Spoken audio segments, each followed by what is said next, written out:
Mais c'est quoi ce solide-là? Mais tu pourrais peut-être calculer la masse volumique.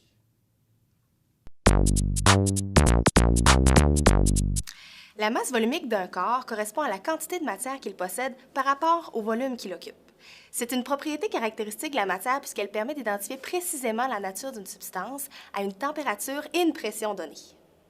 On calcule la masse volumique en utilisant la formule suivante. Rho est égal à la masse divisée par le volume, où Rho représente la masse volumique en grammes par millilitre ou grammes par centimètre cube. M représente la masse en grammes et V représente le volume en millilitres ou centimètres cubes selon l'unité choisie. Aujourd'hui, en laboratoire, nous allons calculer expérimentalement la masse volumique d'un solide inconnu afin de pouvoir l'identifier. Afin de pouvoir identifier un solide à l'aide de sa masse volumique, nous devons être certains qu'il est pur, c'est-à-dire formé d'une seule sorte d'atome ou molécule. En plus du sarrau et des lunettes de sécurité, nous aurons besoin pour cette expérimentation de notre solide inconnu, d'une balance à fléau, d'un cylindre gradué de 25 ml et d'une certaine quantité d'eau. Si le solide à identifier est plus gros, vous aurez besoin d'un cylindre gradué plus volumineux ou un vase à trop-plein, ainsi qu'une plus grande quantité d'eau. La première étape est de peser notre solide inconnu à l'aide de la balance à fléau. Il est possible aussi d'utiliser d'autres types de balances, telles que la balance électronique.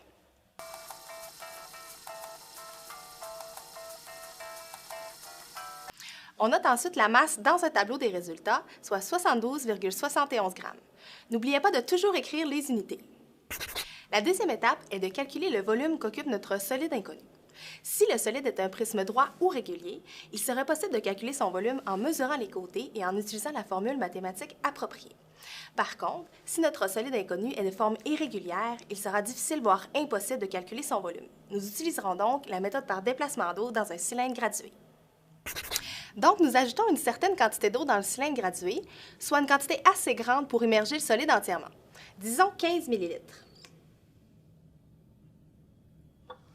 Ensuite, on note le volume initial dans le tableau des résultats.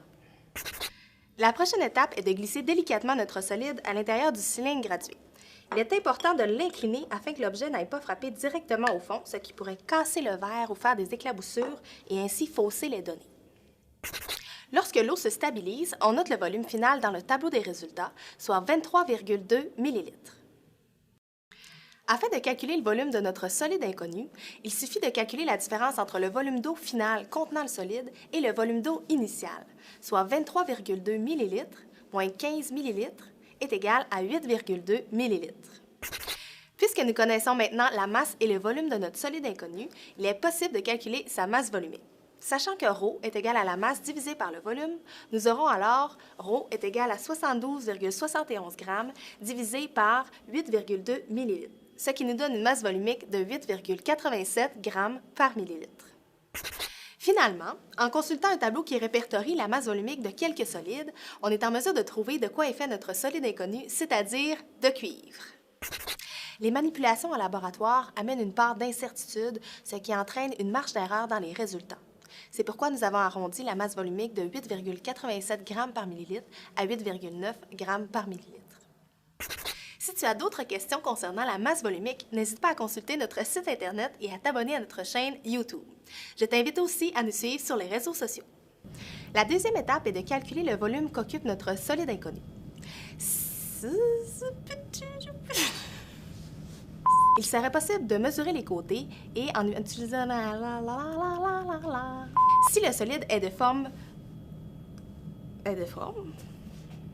Si le solide est de forme...